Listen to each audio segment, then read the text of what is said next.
Bonjour. Alors aujourd'hui un épisode voilà que je viens tout simplement d'imaginer. On est carrément sur du live et du freestyle.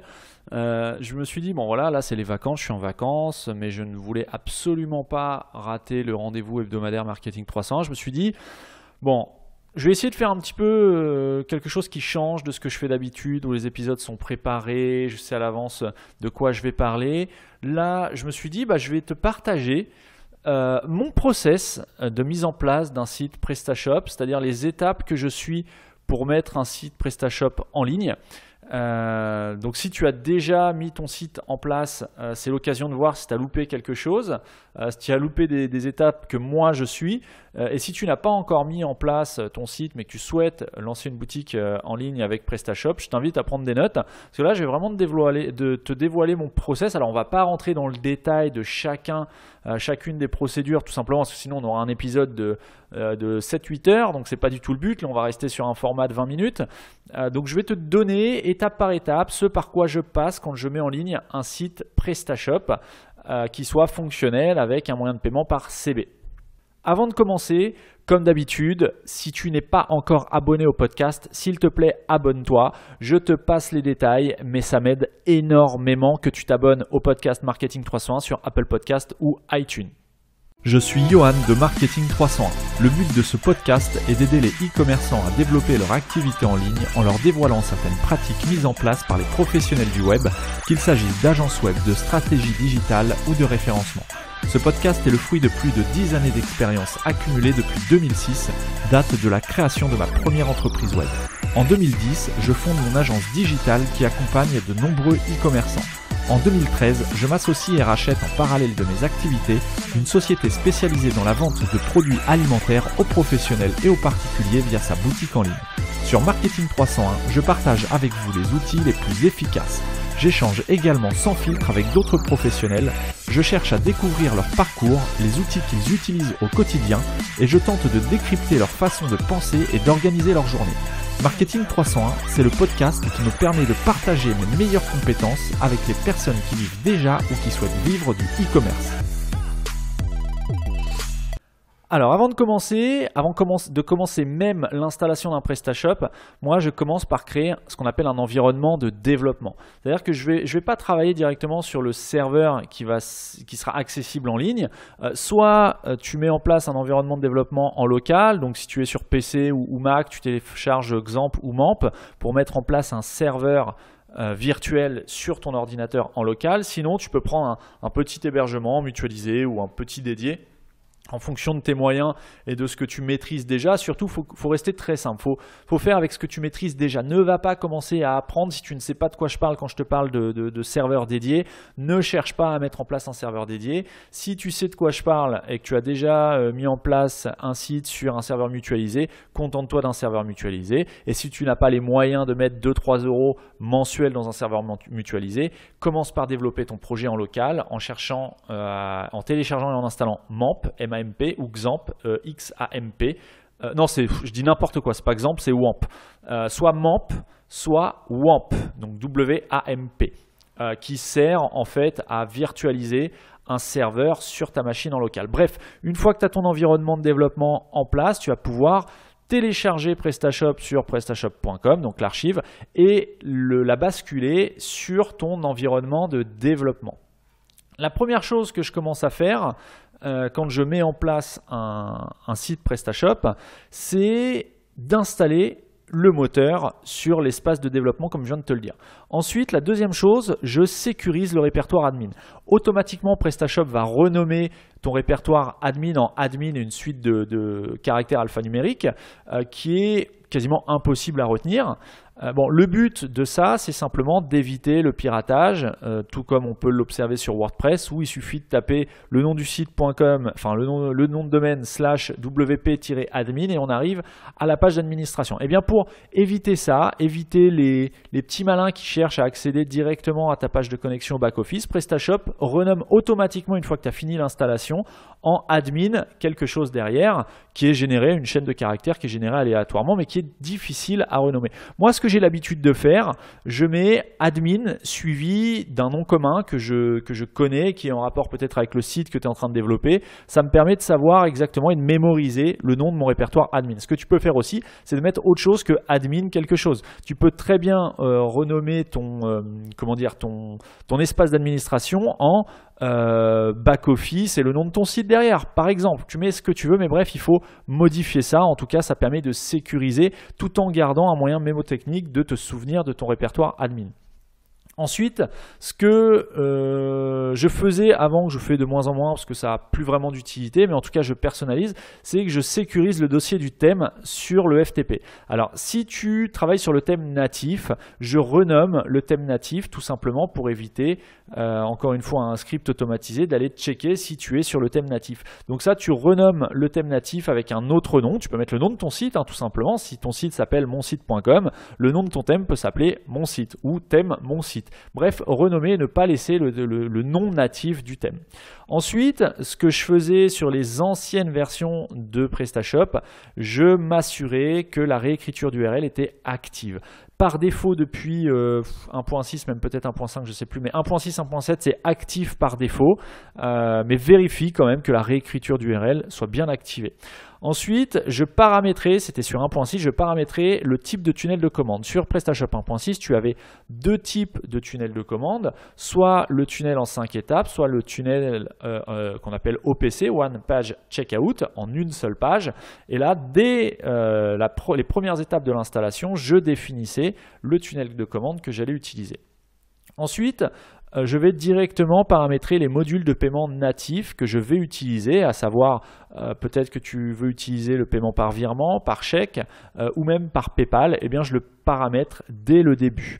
Je paramètre aussi Google Analytics en installant le module qui permet de faire la liaison entre ton site et Google Analytics, donc en te créant un compte sur Google Analytics préalablement évidemment. Et enfin, si tu as plusieurs personnes qui sont susceptibles de travailler sur ton site à l'avenir, tu crées dès le début les utilisateurs Google Analytics pour ces personnes. Ensuite, une fois que j'ai installé le moteur de base de PrestaShop, je vais aller sélectionner un thème premium si je ne veux pas travailler sur le thème natif de PrestaShop, qui au passage est très très bien. Si tu n'as pas le budget, comme j'ai dit dans un épisode précédent, l'idée c'est pas d'avoir le plus beau thème du monde, c'est d'avoir un site fonctionnel, simple et intuitif. Le thème de base de PrestaShop remplit très bien cette fonction. Maintenant, si vraiment tu souhaites améliorer un petit peu l'aspect visuel de ton site, tu peux opter pour un thème premium. Alors moi je déconseille, pour ce qui est de PrestaShop en tout cas, je déconseille les plateformes du type Template Monster, comment il s'appelle l'autre, ThemeForest. Je déconseille ces plateformes pour aller chercher un thème premium pour PrestaShop et je te suggère vraiment de passer par PrestaShop Add-on, c'est-à-dire la plateforme de PrestaShop. Pourquoi? D'une part, bon, les thèmes seront peut-être un petit peu plus chers. On est d'accord, quoi qu'on parle de quelques dizaines d'euros, on ne parle pas de quelques centaines d'euros, donc ce sera un peu plus cher que ce que tu peux trouver sur Template Monster ou ThemeForest. Par contre, le thème sera relativement, dans la plupart des cas, sera beaucoup plus léger, n'aura pas besoin de multiples modules additionnels pour fonctionner, ce qui est trop souvent le cas sur Template Monster et ThemeForest, et surtout sera vérifié par la team PrestaShop avant même qu'il soit disponible sur PrestaShop Add-on. Donc, voilà, si j'ai un conseil à te donner et que tu veux un thème premium, va le choisir, va le sélectionner sur Add-on PrestaShop et pas sur un site, un autre site. Voilà, c'est mon conseil. Ensuite, une fois que tu as choisi ton thème, eh bien, tu vas l'installer sur le moteur PrestaShop. Deux solutions, soit tu l'installes toi-même en suivant le tuto, soit tu prends un ticket auprès du vendeur pour qu'il t'installe ton thème sur ton site. Et là encore, je préconise vraiment l'achat d'un thème sur PrestaShop Add-on, tout simplement parce que sur ThemeForest et Template Monster, la plupart du temps, d'une part, le thème que tu vas acheter ne sera pas forcément très fidèle à la démo que tu auras vue sur la place de marché où tu as acheté le thème. Déjà, c'est la première chose. Donc, il va y avoir de multiples échanges avec les team développeurs qui généralement ne parlent pas français, ce qui peut être un frein si tu ne maîtrises pas l'anglais parfaitement, bien qu'il y a Google Translate qui peut t'aider à communiquer. Mais bon, bref, vraiment au plus simple, si tu souhaites un truc fonctionnel relativement rapidement, va sur Add-on ou au pire reste sur le thème natif de PrestaShop. Une fois que tu as installé ton thème ou fait installer ton thème, tu vas devoir le personnaliser. C'est-à-dire qu'il va falloir que tu mettes que tu mettes le thème que tu as installé, le thème premium que tu as installé, il va falloir que tu le mettes à tes couleurs, puisque peut-être que, je caricature, mais peut-être que tu as une charte graphique qui est bleue et le thème que tu as acheté qui te correspond est rouge. Donc il va falloir que tu transformes ce thème en bleu, tout simplement. Donc tu vas commencer par intégrer la charte graphique, tu vas commencer par intégrer le logo. C'est la première chose, tu intègres le logo sur le thème que tu as acheté. Ensuite, ce que j'ai l'habitude de faire, je personnalise les images produites par défaut. Tu sais peut-être que si tu mets un produit en ligne mais que tu ne mets pas d'image à ton produit, tu as une petite vignette qui va s'afficher automatiquement sur laquelle il est écrit tout simplement pas d'image disponible ou un truc du genre. Eh bien ça, bon, c'est pas très esthétique. Moi, par défaut, je remplace cette image. Donc ça se fait dans le répertoire img/p pour product. Tu as les images par défaut qui ont été générées. Eh bien, tu les télécharges sur ton ordinateur. Tu remplaces ces images, par exemple, par une image par défaut qui pourrait être ton logo, tout simplement. Sauf qu'au lieu de le mettre en couleur, tu le mets en noir et blanc. Par exemple, c'est un exemple, mais après tu mets ce que tu veux. Bref, l'idée c'est de remplacer les images par défaut qui sont pas jolies par une image un peu plus, on va dire un peu plus esthétique, ou en tout cas qui correspond beaucoup mieux à ta charte graphique. Ensuite, je supprime la mention site propulsé par PrestaShop en footer du site. Ensuite, j'intègre la charte graphique sur la page d'accueil, c'est-à-dire que je vais modifier les couleurs de la page d'accueil du thème qui est installé. Je fais la même chose sur la page d'authentification, tu sais, là où ton client peut se connecter ou s'inscrire. Là, pareil, j'intègre la charge graphique, je vais changer la couleur des boutons. Si les boutons du thème que j'ai acheté sont dans les tons rouges et que toi, ta charte est bleue, eh bien, tu ne vas pas laisser des boutons rouges, tu vas les passer en bleu, par exemple. Ensuite, j'intègre la charte graphique sur l'espace client. Là, encore une fois, si tu as acheté un thème sur une plateforme un peu exotique, tu vas voir que généralement, ce qui est le rendu est vraiment travaillé sur les pages du front qui sont accessibles, c'est-à-dire la page d'accueil, les pages catégories, les pages produits. Par contre, tout ce qui est derrière, le compte client et tout ça, des fois, c'est vraiment ni fait ni à faire, ça ressemble strictement à rien. C'est même pire parfois que la version native de PrestaShop. Donc, bref, intégrer la charte graphique sur l'espace client. Intégrer un favicon, ça tu peux le faire au même moment que tu intègres le logo, hein. Tu peux intégrer, moi je te conseille d'intégrer dès le début pareil le favicon. Tu vas supprimer, en tout cas moi ce que je vais supprimer la mention, les mentions site propulsé par PrestaShop dans tous les pieds de messages email que tu peux retrouver. Tu sais que sur tous les emails qui sont envoyés par le site à tes clients, tu as une petite mention site propulsé par PrestaShop. Ça tout simplement je l'enlève pour que ce soit plus professionnel. En tout cas quand un client va recevoir sa confirmation de commande, qu'il ne voit pas en bas du mail site propulsé par PrestaShop. D'une part, ça ne sert à rien. D'autre part, ça ne fait pas vraiment très professionnel vis-à-vis de ton client. Ensuite, tu vas configurer les frais de port. Ça paraît logique, mais il faut le faire. Tu vas intégrer la charte graphique sur les pages catégories, puis sur les pages produits, puis sur les pages CMS, puis sur le récapitulatif panier. Et ensuite, tu vas rentrer dans la personnalisation graphique du tunnel de commande. Tu vas personnaliser la liste des moyens de paiement. En fonction des moyens de paiement que tu vas rendre disponibles, tu vas peut-être les mettre en forme différemment. Je te donne un exemple rapide. Si tu actives le module PayPal, PayPal a l'habitude de mettre un logo tout moche là, qui invite ton client à payer par PayPal. Moi, ce truc-là, je le remplace parce que je considère que c'est vraiment pas beau. Ça permet aussi de ne pas avoir le même logo de paiement PayPal sur tous les sites qui utilisent le module PayPal. Voilà, on est encore une fois dans la personnalisation, dans le détail, mais il faut que ce soit simple, intuitif et un minimum esthétique. Mais encore une fois, vraiment de mon point de vue, c'est pas la priorité. L'esthétique, c'est important, mais c'est pas essentiel. Ce qui est essentiel en e-commerce, c'est que ton site soit intuitif, facile d'utilisation. Ensuite, j'intègre les balises title sur la page d'accueil. Donc ça se fait via le back-office de PrestaShop. Hein. Tout ce que je te dis là, tu n'as pas besoin d'aller dans le code. Hein. Tout se fait depuis le back-office de PrestaShop. Sauf l'intégration de la charte graphique. Si le thème n'intègre pas un builder, un patch builder qui permet de modifier les couleurs, là il va falloir faire du CSS. Mais sinon, la plupart des choses que je te recommande là, c'est vraiment à faire depuis le back-office ou depuis le site lui-même.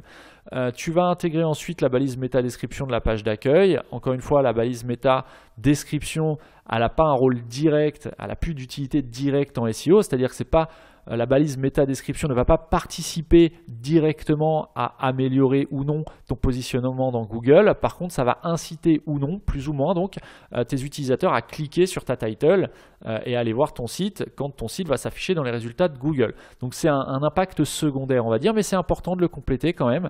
Et là, tu vas plutôt mettre un texte descriptif plutôt qu'un texte orienté SEO, quoi. Et enfin, tu vas personnaliser la liste des transporteurs dans le tunnel de commande.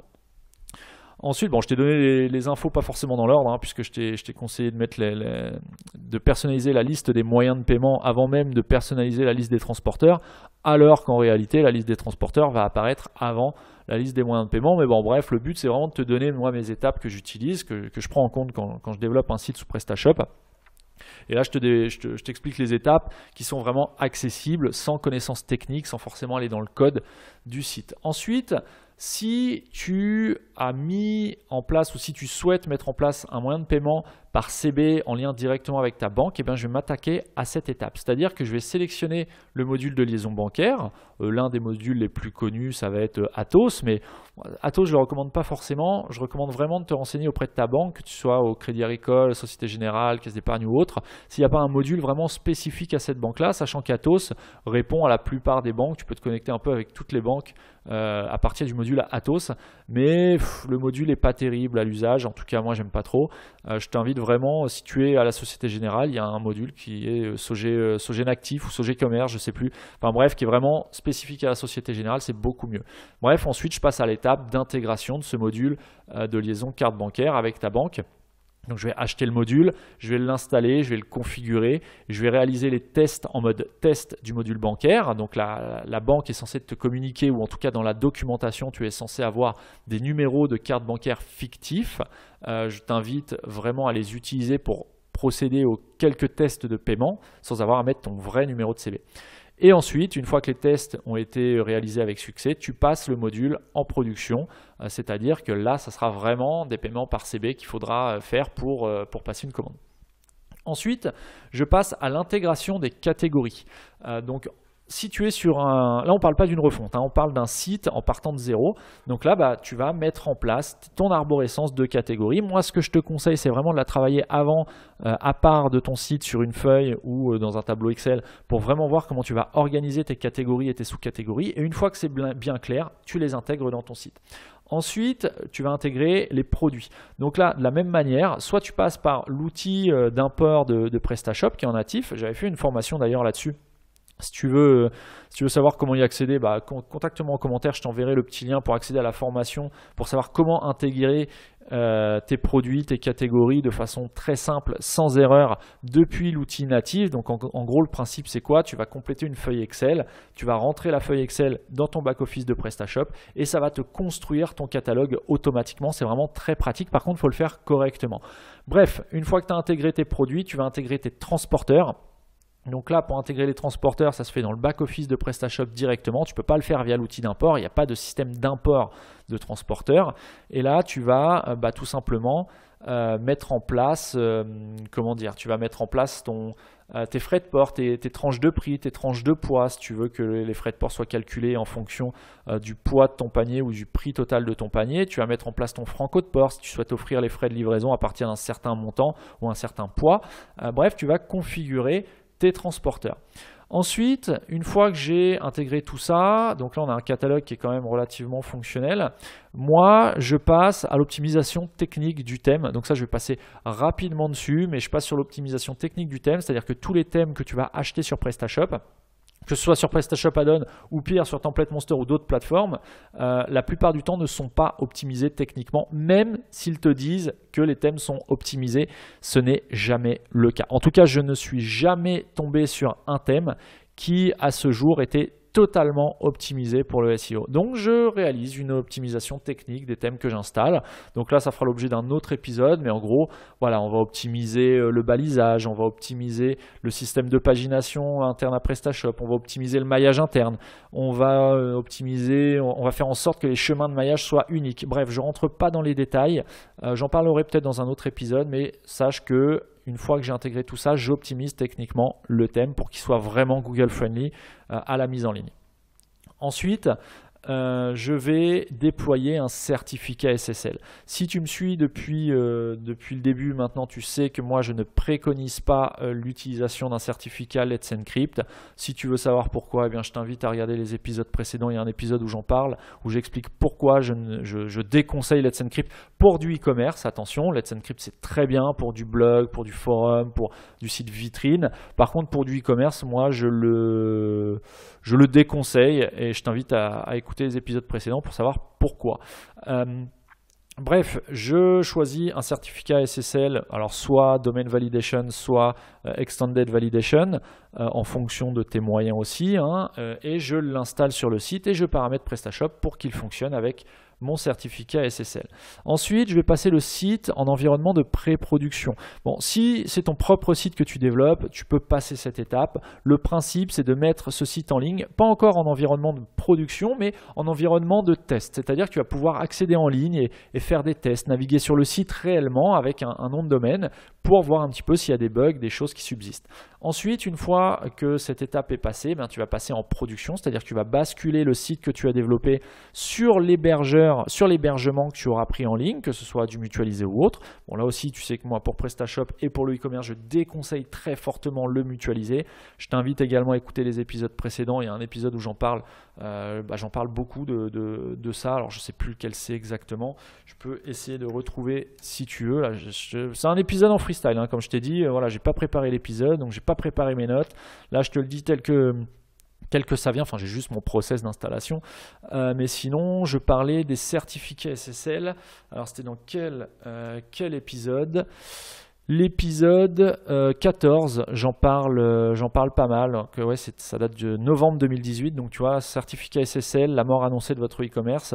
Voilà, bon, je t'invite à écouter cet épisode-là, marketing301.net/14, si tu souhaites savoir pourquoi je déconseille l'utilisation de Let's Encrypt. Bref, une fois que c'est fait, que tu es en production, non, je te dis n'importe quoi, en plus je me mélange, là je te parlais du serveur mutualisé. Bon bref, je sais plus sur quel épisode je te parlais de l'hébergement mutualisé. Je tape hébergement, est-ce que je vais retrouver l'épisode rapidement? Oui, c'était l'épisode numéro 9, marketing301.net/9, qui date du 16 octobre 2018, donc tu vois que ça fait presque un an que j'en ai parlé de ce truc-là, mais c'est toujours bon aujourd'hui. Mon avis n'a pas changé du tout là-dessus, je tiens la même ligne, le même discours en tout cas.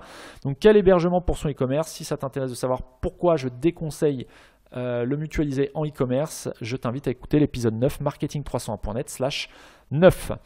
Une fois que tout ça c'est fait, ton site est en production, il est théoriquement en ligne.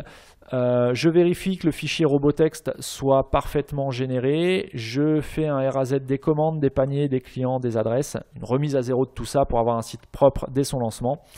J'enlève les balises noindex, soit dans le htaccess, soit j'enlève les headers qui indiquent, si j'ai mis ça en place, qui indiquent à Google de ne pas indexer le site, surtout, ce serait une grosse erreur. Tout comme dans le fichier Robotext, vérifie quand même que ton fichier Robotext n'interdise pas l'accès à Googlebot. Et ensuite, je vais créer le compte des administrateurs qui travailleront sur mon site ou sur le site en question, sur le back-office de PrestaShop. Et on arrive au bout de ma procédure. J'ai probablement oublié plein de choses, mais là, c'est un épisode un petit peu comme ça à la volée. Je me suis dit, tiens, ce serait intéressant de partager le gros de mon process de développement d'un site PrestaShop. Alors là, tu remarqueras qu'on n'est pas rentré dans du développement spécifique avec différents modules. On est vraiment dans du basique, mais encore une fois, plus c'est simple, plus c'est facile d'utilisation, et plus c'est facile d'utilisation, plus tes utilisateurs s'y retrouvent et ont plaisir à commander et à utiliser ton site.